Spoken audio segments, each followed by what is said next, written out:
1963 সালের 22 নভেম্বর দুপুর 12:30 টেক্সাসের ডালাসের রাস্তায় 2 লাখেরও বেশি মানুষ। ভিড়ের মাঝে হঠাৎ 3টি গুলির আওয়াজ। সিক্রেট সার্ভিস, FBI, CIA আর ডালাস পুলিশ ব্যস্ত সমস্ত একজনকে ঘিরে। তিনি যুক্তরাষ্ট্রের 35তম president John F Kennedy.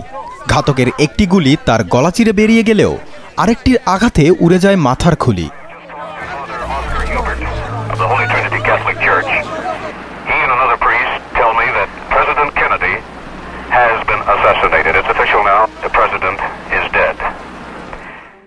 President কেনেডির হত্যাকাণ্ড ছিল 20 শতকের সবচেয়ে চাঞ্চল্যকর রাজনৈতিক হত্যাকাণ্ড।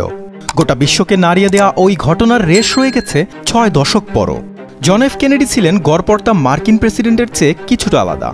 সুদর্শন কেনেডি সুবক্তা হিসেবেও পরিচিত ছিলেন। 1960 সালের প্রেসিডেন্ট নির্বাচনে রিপাবলিকান প্রার্থী রিচার্ড নিক্সনকে পরাজিত করে চমক দেখান। মাত্র 43 বছর বয়সে যুক্তরাষ্ট্রের 35তম রাষ্ট্রপতি হিসেবে শপথ নেন। কেনেডি এমন এক সময়ে প্রেসিডেন্ট নির্বাচিত হন যখন 2 পরাশক্তি যুক্তরাষ্ট্র ও সোভিয়েত ইউনিয়নের মাঝে চলছিল শক্তিমত্তা প্রদর্শনের লড়াই। যুক্তরাষ্ট্রের ভেতরে বইছিল বর্ণবিদ্বেষের বিরুদ্ধে ব্যাপক গণ আন্দোলনের ঝড়।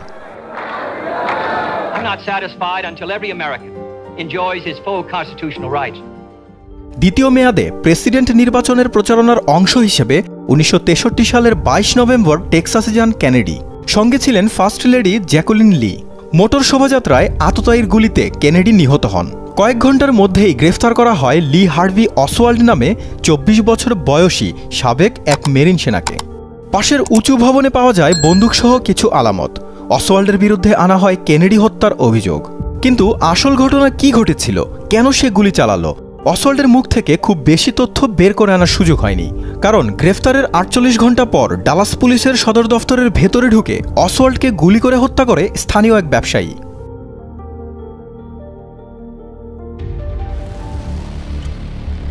মোটিভ উদ্ঘাটনের আগেই পুলিশের জিম্মায় অসওয়াল্ড খুন হওয়ায় রহস্য দানা বাঁধে কেনেডি হত্যাকাণ্ড ঘিরে। ছড়াতে শুরু করে অনেক রকমের ষড়যন্ত্র তত্ত্ব। কেনেডি হত্যাকাণ্ডের 8 দিন পর নতুন রাষ্ট্রপতি লিন্ডন জনসনের তত্ত্বাবধানে গঠিত হয় ওয়ারেন কমিশন। সেই কমিশন 888 পৃষ্ঠার প্রতিবেদনে জানায় অসওয়াল্ডের গুলিতেই মারা যান কেনেডি। তার সঙ্গে আর কেউ জড়িত ছিল না। এর পেছনে বড় কোনো ষড়যন্ত্রের কথাও নাকচ করে দেয়া হয়।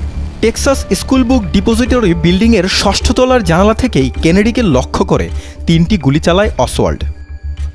প্রথম গুলিটি কেনেডির ঘাড় ভেদ করে বেরিয়ে যায়। দ্বিতীয়টি সামনের সিটে বসা গভর্নর কনলির পিঠে লাগে। শেষ গুলিটি কেনেডির মাথার পেছনের দিকে আঘাত করে। কিন্তু রহস্য ঘনীভূত হয় হত্যাকাণ্ডের একটি ভিডিও ফুটেজ ঘিরে। গুলি লাগার পর দেখা যায় কেনেডির মাথা পেছন দিকে হেলে পড়েছে। পেছন থেকে কেউ গুলি চালালে এমনটি হওয়ার কথা নয়। তাই অনেকের সন্দেহ গুলিটা এসেছিল সামনের দিক থেকে। অনেকের ধারণা কেনেডির উপর গুলি চালিয়েছিলেন একজন নয়, 2 জন বন্দুকধারী। টনি গ্লোভার নামের এক প্রত্যক্ষদর্শী দাবি করেন তিনি রাস্তার বিপরীত পাশে আরেকজন বন্দুকধারীকে গুলি চালাতে দেখেন। তাছাড়া ওই ঘটনার সময় ডালাসের রেডিওতে 4টি গুলির শব্দ রেকর্ড করা হয়, যে রেকর্ড পরবর্তীতে রহস্যজনকভাবে গায়েব হয়ে যায়। ঘাতক লি হার্ভি অসওয়াল্ড কেনেডি হত্যাকাণ্ডের আগে বেশ কিছু সময় সোভিয়েত ইউনিয়নে কাটিয়েছিলেন। কেজিবির সাথেও তার যোগাযোগ ছিল। তবে হত্যাকাণ্ডের আগের বছর তিনি যুক্তরাষ্ট্রে ফিরে আসেন। তাই অনেকে মনে করেন সোভিয়েত ইউনিয়ন অথবা কিউবার পক্ষ হয়েই এই কাজ করেছেন অসওয়াল্ড। কেনেডি ক্ষমতায় থাকা অবস্থায় 1962 সালে কিউবায় ক্যাস্ট্রো সরকারকে উৎখাতে সিআইএর পরিকল্পনায় একটা গোপন অপারেশন চালানো হয়। কিন্তু সেই মিশন ব্যর্থ হয়। 1189 জন বন্দী হয় ক্যাস্ট্রো সরকারের হাতে। আমেরিকার এই ব্যর্থতা ইতিহাসের পাতায় বে অফ পিগস ইনভেশন নামে পরিচিত। অনেকের মতে বদলা নিতেই ক্যাস্ট্রোই এই কাজ করিয়েছেন। আবার অনেকের দাবি এর পেছনে রাষ্ট্রীয় গোয়েন্দা সংস্থা সিআইএর হাত রয়েছে। কেনেডি হত্যার 3 বছর আগে থেকে ঘাতক অসওয়াল্ডকে নজরদারিতে রেখেছিল সিআইএ।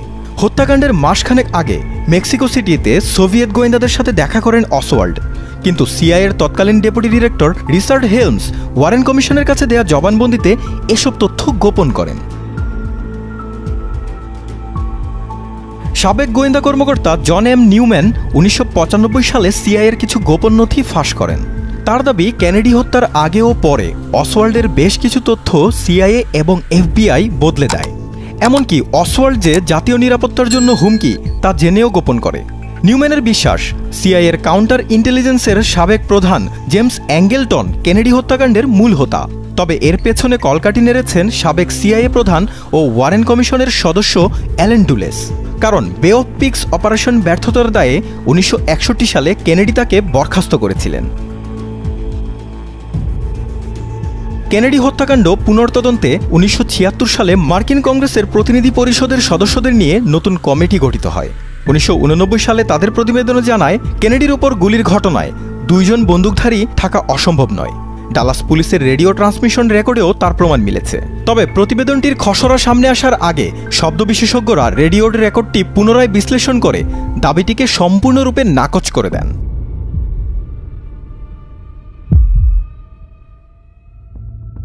2023 সালে কেনেডি হত্যাকাণ্ড নিয়ে নতুন তথ্য সামনে আনেন সাবেক গোয়েন্দা কর্মকর্তা পল ল্যান্ডিস। এই সাবেক সিক্রেট সার্ভিস এজেন্ট বলেন, হত্যাকাণ্ডের সময় তিনি গাড়ির পেছনের সিটে একটি ম্যাজিক বুলেট খুঁজে পেয়েছিলেন। পরীক্ষার জন্য তা প্রেসিডেন্টের স্ট্রেচারেও রেখেছিলেন, কিন্তু কোনোভাবে বুলেটটি গায়েব হয়ে যায়। হত্যাকাণ্ডের তদন্তে থাকা ওয়ারেন কমিশন কখনোই ল্যান্ডিসের সাক্ষাৎকার নেয়নি। অনেকেই মনে করেন বুলেটটি এক জায়গা থেকে আরেক জায়গায় রেখে চেষ্টা চলেছে তদন্ত ভিন্ন খাতে প্রবাহিত করার। হামলাকারী আরও কেউ হতে পারে, সেটি ধামাচাপা দেওয়ারও চেষ্টার অংশ এটি।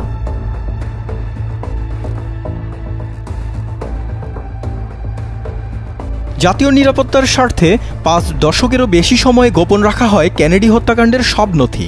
চাপের মুখে 1992 সালে মার্কিন কংগ্রেসে Kennedy assassination records collection act পাশ হয়, যাতে কেনেডি হত্যাকাণ্ড সম্পর্কিত 3 লক্ষাধিক গোপন দলিল 2017 সালের অক্টোবরের মধ্যে প্রকাশের নির্দেশ দেওয়া হয়। কিন্তু রাষ্ট্রীয় বিভিন্ন গোয়েন্দা সংস্থার সাথে সরকারের দেন দরবারের পর নিরাপত্তার অজুহাতে সব আটকে যায়। যদিও ট্রাম্পের শাসনামলের শেষের দিকে 10,000 নথি প্রকাশ্যে আনা হয়, বাইডেন এসে আরও 16,000 নথি উন্মুক্ত করেন। অনেক মার্কিনই মনে করছেন এইসব তথ্য সঠিকভাবে পর্যালোচনা করলেই বেরিয়ে আসবে কেনেডি হত্যাকাণ্ডের আসল কারণ।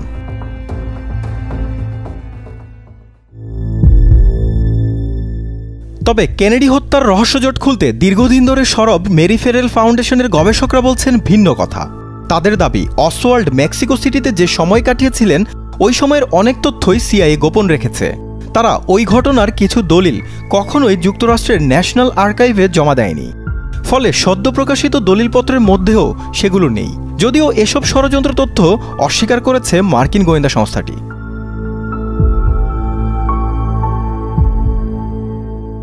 জন এফ কেনেডির মতোই তার ছোট ভাই ববি কেনেডিও 1968 সালে প্রেসিডেন্ট নির্বাচনী প্রচারণায় খুন হন। গাড়ি দুর্ঘটনায় এক ব্যক্তির মৃত্যুর দায়ে আরেক ভাই এডওয়ার্ড কেনেডির রাজনৈতিক জীবনেরও সমাপ্তি ঘটে। 1999 সালে এক বিমান দুর্ঘটনায় নিহত হন কেনেডির ছেলে John F Kennedy junior.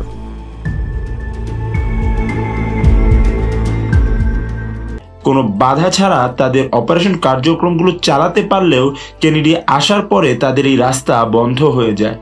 CIA উপর সবচেয়ে বড় যে অভিযোগ, প্রেসিডেন্ট কেনেডির হত্যাকাণ্ডের জন্য সেই হার্ভি অসওয়াল্ডকে দায়ী করা হয়।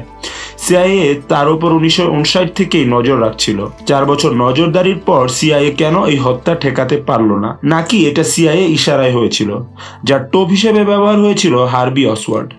মার্কিন অভ্যন্তরীণ রাজনীতিতে অস্ত্র ব্যবসায়ীদের প্রভাব ব্যাপক। কেনেডি বহিরাগত বিভিন্ন সমস্যা কূটনৈতিক উপায়ে সমাধান করতে চেয়েছিলেন, আর সিআইএর ওপর নিয়ন্ত্রণ শক্ত করতে চেয়েছিলেন। সিআইএর বিভিন্ন অপারেশনের সাথে মার্কিন বহিরাগত বিভিন্ন যুদ্ধও বন্ধ হয়ে যাওয়ার উপক্রম হয়েছিল, যেটা হলে অস্ত্র ব্যবসায়ীরা পথে বসে যেতেন। অনেকে অস্ত্র ব্যবসায়ীর সাথে সিআইএর আতাতের মাধ্যমেও কেনেডিকে উৎখাতের চেষ্টা হিসেবে দেখেন। কেনেডি হত্যাকাণ্ডের জন্য অনেকে মার্কিন ডিপ স্টেট অর্থাৎ সিক্রেট সোসাইটিকেও দায়ী করেন। কেনেডি চেয়েছিলেন এই সিক্রেট সোসাইটিগুলোর অভ্যন্তরীণ কার্যক্রম ফাঁস করে দিতে। রিপাবলিকানরা এইসব সিক্রেট সোসাইটিকে ঘোর সমর্থন দিয়ে থাকে, কিন্তু ডেমোক্রেটদের ক্ষেত্রে সেটা আলাদা। তাই অনেকে প্রেসিডেন্ট আব্রাহাম লিঙ্কনের হত্যাকাণ্ডের সাথেও কেনেডি হত্যার যোগসূত্র খুঁজে পান। সাবেক প্রেসিডেন্ট ট্রাম্প তার শাসনামলে কেনেডি হত্যাকাণ্ড সম্পর্কিত হাজার হাজার নথি প্রকাশ করেছিলেন, তবে কিছু নথি জাতীয় নিরাপত্তার কথা বিবেচনা করে গোপন রাখা হয়েছিল। এর আগে 2021 সালের অক্টোবরে প্রেসিডেন্ট বাইডেন প্রায় 1,500 নথি প্রকাশ করেন, কিন্তু অনেক নথি তখনও গোপন রেখেছিলেন তিনি। এসব নথি কেন তারা গোপন রেখেছিলেন, যেগুলো প্রকাশযোগ্য নয়?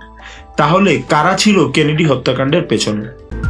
একজন প্রেসিডেন্ট তার ছাদ খোলা লিমুজিনে আততায়ীর গুলিতে নিহত হয়েছিলেন 61 বছর আগে, কিন্তু সেই হত্যাকাণ্ডের বিষয়ে নানা প্রশ্ন এখনও উকি দেয় মার্কিনীদের মনে। হয়তো এভাবেই চলবে আরও দশকের পর দশক।